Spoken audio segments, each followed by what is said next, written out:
नमस्कार दोस्तों, स्वागत है आपका अनलिमिटेड स्टोरी पर। दोस्तों, आज की कहानी है कलयुग का लक्ष्मण। चलिए सुनते हैं कहानी। भैया, परसों नए मकान पे हवन है। इतवार का दिन है, आप सभी को आना है। मैं गाड़ी भेज दूंगा। छोटे भाई लक्ष्मण ने बड़े भाई भरत से मोबाइल पर बात करते हुए कहा। क्या छोटे, किराए के किसी दूसरे मकान में शिफ्ट हो रहे हो?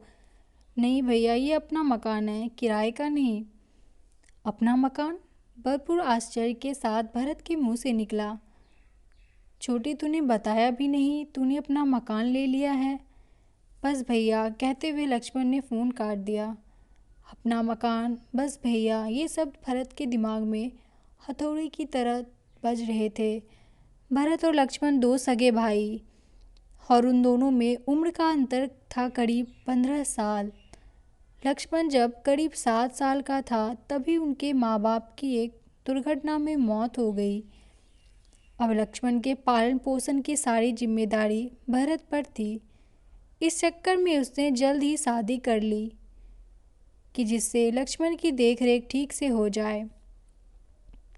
प्राइवेट कंपनी में क्लर्क का काम करते भरत की तनख्वाह का बड़ा हिस्सा 2 कमरे के किराए के मकान और लक्ष्मण की पढ़ाई व रहन सहन में खर्च हो जाता।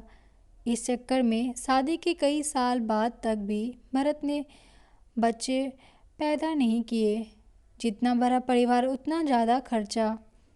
पढ़ाई पूरी होते ही लक्ष्मण की नौकरी एक अच्छी कंपनी में लग गई और फिर जल्द शादी भी हो गई। बड़े भैया के साथ रहने की जगह कम पड़ने के कारण उसने एक दूसरा किराए का मकान ले लिया। वैसे भी अब भरत के पास भी 2 बच्चे थे, लड़की बड़ी और लड़का छोटा। मकान लेने की बात जब भरत ने अपनी बीवी को बताई तो उसकी आंखों में आंसू आ गए। वो बोली, देवर जी के लिए हमने क्या नहीं किया। कभी अपने बच्चों को बढ़िया नहीं पहनाया, कभी घर में महंगी सब्जी या महंगे फल नहीं लाए।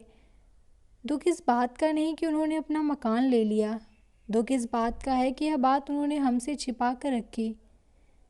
इतवार की सुबह लक्ष्मण द्वारा भेजी गई गाड़ी भरत के परिवार को लेकर एक सुंदर से मकान के आगे खड़ी हो गई।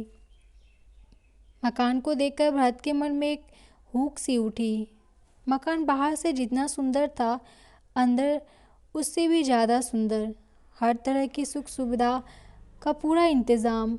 उस मकान के 2 एक जैसे हिस्से देकर भरत के मन ही मन कहा, देखो छोटे को अपने दोनों लड़कों की कितनी चिंता है। दोनों के लिए अभी से एक जैसे 2 हिस्से तैयार कराए हैं। पूरा मकान 1.25 करोड़ रुपये से कम नहीं होगा।